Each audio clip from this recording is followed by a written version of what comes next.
news.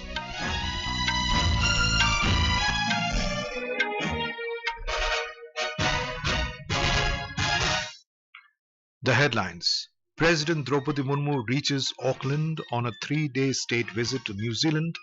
Government aims to take IT industry to Tier 2 and Tier 3 cities of the country to ensure every citizen gets benefit of IT revolution. CBI takes over probe into deaths of 3 IAS aspirants in flooded basement of a coaching center in Delhi.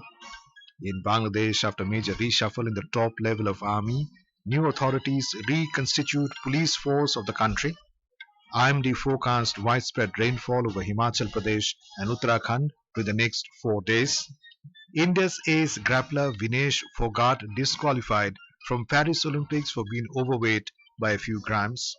And in cricket, third and final ODI between India and host Sri Lanka to be played in Colombo this afternoon.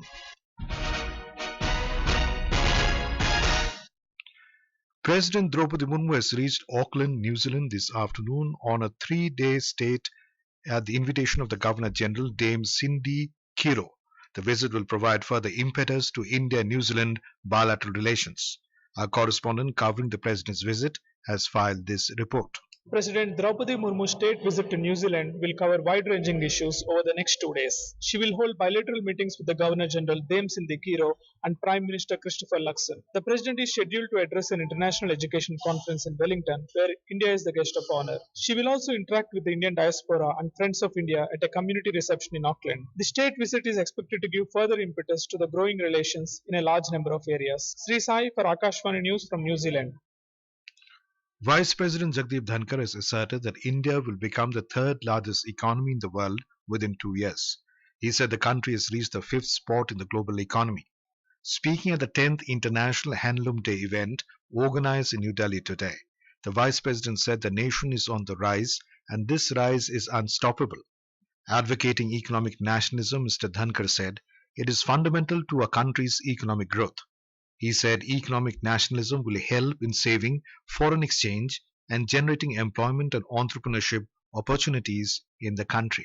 हथकरघा दिवस चुना गया क्यों इसकी भारी आवश्यकता है आज के दिन आप देखेंगे कि प्रधानमंत्री जी ने एक नारा और दिया था बी वोकल फॉर लोकल उसका अहम अंग है हथकरघा इसके उत्पाद कि जो हथकरघा से उत्पाद हो सकता है उसका आयात हम करते हैं विदेशों से कितना foreign exchange इसमें जाता है I therefore strongly advocate economic nationalism.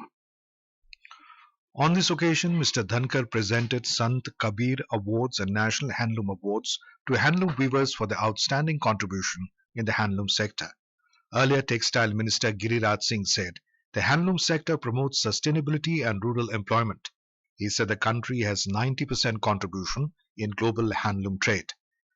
Commerce and Industries Minister Piyush Goyal today urged the Bay of Bengal Initiative for Multi-Sectoral, Technical and Economic Cooperation Bimstec countries for faster negotiations of Free Trade Agreement FTA. Delivering the keynote address at the Bimstec Business Summit in New Delhi, Mr. Goyal highlighted that despite each member's economic prowess, the trade between the Bimstec countries is small. He noted that the member countries and business leaders need to reassess priorities regarding proposed FTA.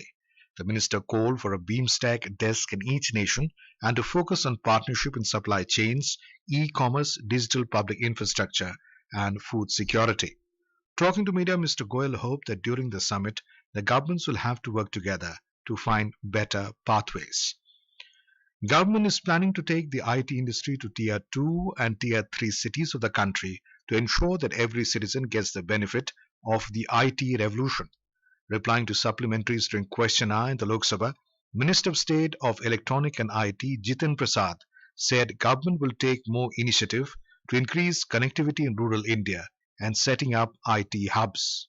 And the government plan to take this initiative to the Tier 2 and Tier 3 cities. And I can tell you that the STPI parks, which are 65 in number, out of that 57 are in Tier 2 and Tier 3 cities. And we plan to take it further to decongest the already congested IT hubs such as Bangalore, Hyderabad and other cities that we've seen. And I can assure you that more initiatives will be taken for rural India and their connectivity and setting up IT hubs. Mr. Prasad said 54 lakh employment have been generated in the IT sector, and out of which 37% are women employees. Government has said that 1 crore 48 lakh candidates have been trained under the Pradhanmantri Kaushal Vikas Yojana till date. The scheme was started in 2015 for imparting skill development training to youth across the country. Replying to supplementaries during the question hour in Rajya Sabha, Minister of State for Skill Development and Entrepreneurship, Jayant Chaudhary, said the training has helped them to get employment. The Lok Sabha today resumed discussion on the Finance Bill 2024. Participating in the discussion, Jagdambika Pal of the BJP said the Finance Bill will help in achieving the targets set in this year's budget for making India a developed nation. He said the present budget will simplify the taxation system in the country. He lauded the government's decision of abolishing the angel tax, saying it will provide big relief to the country's startups ecosystem. He said the government is working to make the country the third largest economy of the world. Muhammad Hamdullah Saeed of the Congress alleged that the government is giving more leverage to corporates and the tax liabilities are less as compared to taxes paid by the people. He urged the government to relook its decision related to the indexation issue. The discussion is underway. K. Kailashanathan today took oath as the Lieutenant Governor of Puducherry today. Acting Chief Justice of the Madras High Court, D. Krishna Kumar, administered him the oath of office in secrecy at the swearing-in ceremony held at the Raj Nivas. CBI has taken over the probe into the deaths of 3 IAS aspirants who drowned in a flooded basement of a coaching center in Delhi. Earlier, Delhi police was investigating the matter. Recently, 3 IAS aspirants had passed away inside the basement of a coaching center in Old Rajendra Nagar in the national capital. The Union Home Ministry had also constituted a committee to inquire into the incident. The committee is to inquire into the reasons, fix responsibility, suggest measures, and recommend policy changes. This is Akashvani giving you the news. For quick news updates around the clock, follow us on our X handle at AIR News Alerts. In Bangladesh, after major reshuffle in the top level of army, new authorities have reconstituted the police force of the country today. The new regime replaced the additional Inspector General of Police, Mohammad Harun R. Rashid, as Director General of Rapid Action Battalion with AKM Shahidur Rahman, while Muhammad Moinul Hassan has been appointed as a new Commissioner of Dhaka Metropolitan Police, DMP. The Public Security Division under the Minister of Home Affairs issued a notification in this regard. Earlier, Bangladesh President Mohammad Shahabuddin dissolved the parliament and appointed Nobel laureate Muhammad Yunus as the head of an interim government. In a major reshuffle in the top level of the army, Major General Ziaul Ehsan was relieved from his post, while Lieutenant General M. Saiful Islam was transferred to the Foreign Ministry. In another development, Bangladesh Nationalist Party chairperson Begum Khalida Zia was released from house arrest. Meanwhile, incidents of violence were reported overnight in many parts of the country. Non-essential staff and families of the Indian High Commission in Dhaka have returned to India from Bangladesh on voluntary basis through commercial flight. Sources said all diplomats remain in the High Commission and High Commission remains functional.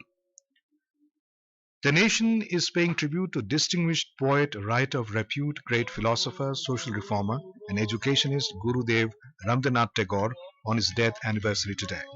Remembering the Nobel laureate and composer of India's national anthem, Home Minister Amit Shah in a social media post said, Gurudev not only inspired the society towards self-culture, tradition and awareness of India through his creations, but also provided a new energy to the freedom movement by instilling a sense of self-respect among the countrymen. Union Minister for Coal and Mines G. Kishan Reddy and Minister of Consumer Affairs, Food and Public Distribution Prahlad Joshi also paid glowing tribute to the distinguished poet. Tagore is renowned for his immense contribution in the field of literature, music and art.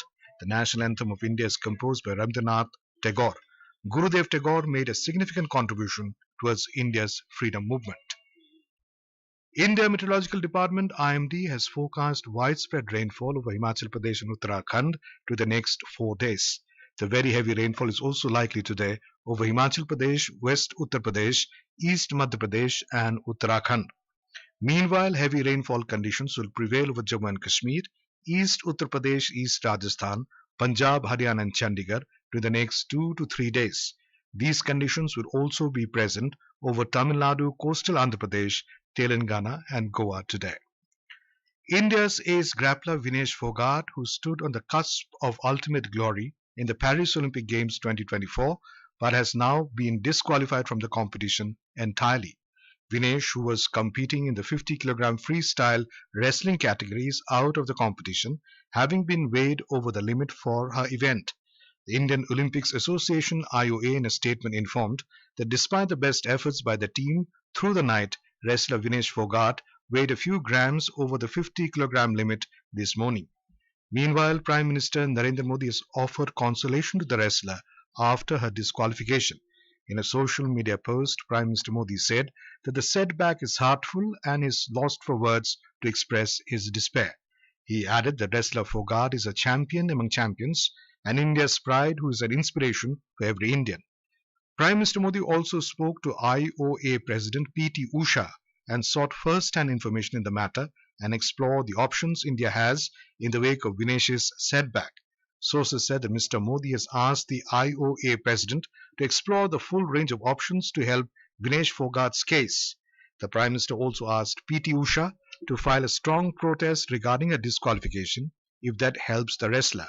Now, more news from the Paris Olympics. You believe that we can make some magic happen, say yeah. If you believe that we can make some magic happen, say yeah. Yeah, we on that blue.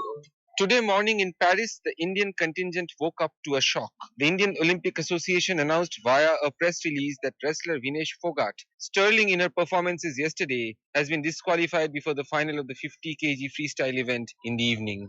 Phogat had, according to the release, failed to make weight, weighing in a few grams over the limit during the official weigh-in. This despite she and her staff working overnight to reduce the extra weight.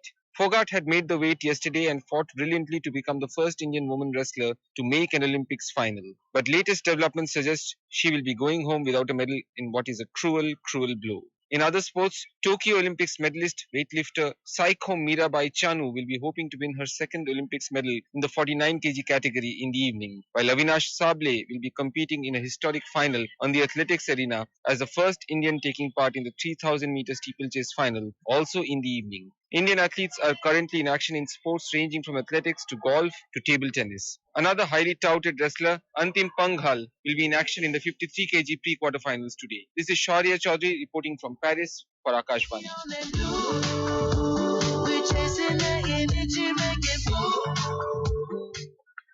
Double Olympic medalist and star Indian shooter Manu Bhaker returned to India today.